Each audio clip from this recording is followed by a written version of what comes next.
Thank you. Thank you, everyone. Thank you. Thank you.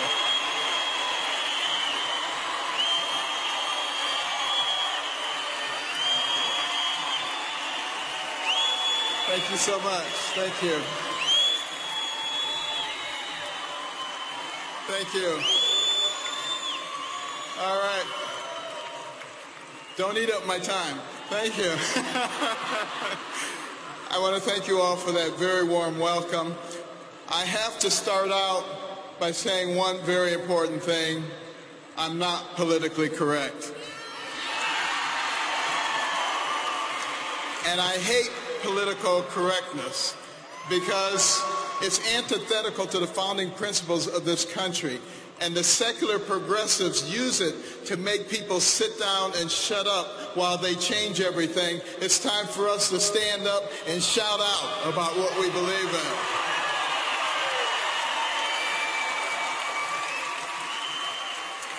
You know, I devoted my career to studying and operating on the human brain. This remarkable organ defines our humanity. It gives us the ability to not only feel and observe, but to reason.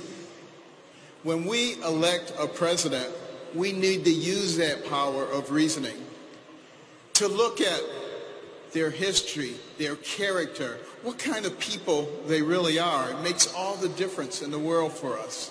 And it is going to be so critical right now.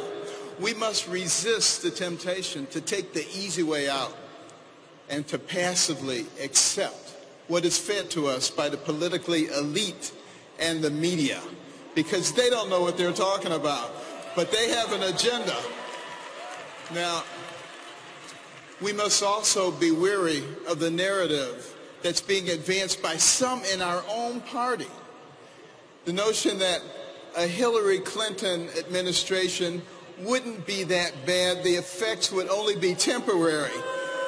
You know, that it would only last for 4 and at most 8 years. They're not using their God-given brain to think about what they're saying, because it won't be 4 or 8 years, because she will be appointing people who will have an effect on us for generations, and America may never recover from that.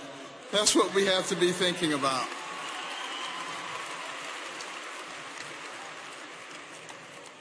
You know, interestingly enough, we have to start thinking about what would Hillary Clinton do if she was in fact the president.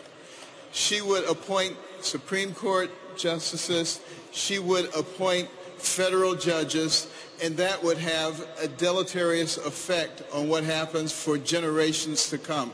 Not only that, but she would continue with a system that denigrates the education of our young people, puts them in a place where they're never going to be able to get a job, where they're always going to be dependent, and where they can therefore be cultivated for their votes.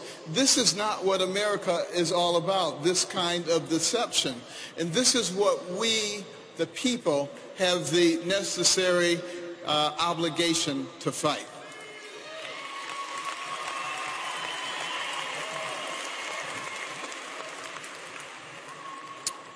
Now, one of the things that I have learned about Hillary Clinton is that one of her heroes, her mentors, was Saul Alinsky. And her senior thesis was about Saul Alinsky. This was someone that she greatly admired and that affected all of her philosophies subsequently. Now, interestingly enough, let me tell you something about Saul Alinsky. He wrote a book called Rules for Radicals. On the dedication page, it acknowledges Lucifer, the original radical who gained his own kingdom. Now, think about that.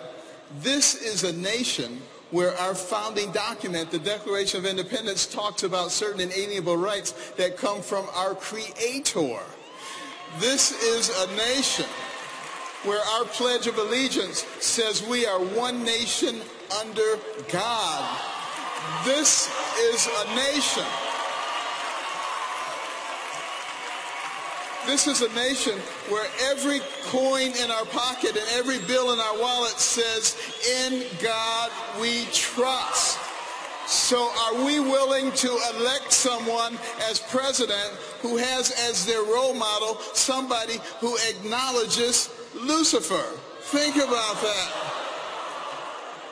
The secular progressive agenda is antithetical to the principles of the founding of this nation. And if we continue to allow them to take God out of our lives, God will remove himself from us. We will not be blessed, and our nation will go down the tubes. And we will be responsible for that. We don't want that to happen.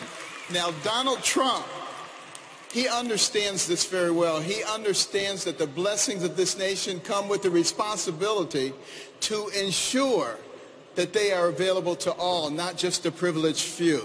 This is exemplified by his willingness to take on the establishment against all odds. It is evident in his passion for the American worker. It is found in his desire to put his considerable skills to work on behalf of American interests, not his self-interest. I'm proud to support Donald Trump, an extraordinary businessman, the right leader for a time such as this.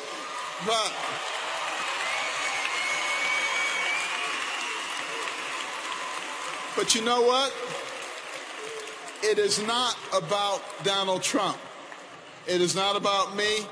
It is about we, the people. And Thomas Jefferson said that we would reach this point because we, the people, would not be paying attention, and it would allow the government to grow, to expand, and to metastasize, and to try to rule us. But he said, before we turn into something else, we, the people, would recognize what was going on, what we were about to lose, and we would rise up and we would take control of our nation. And I say now is the time for us to rise up and take America back.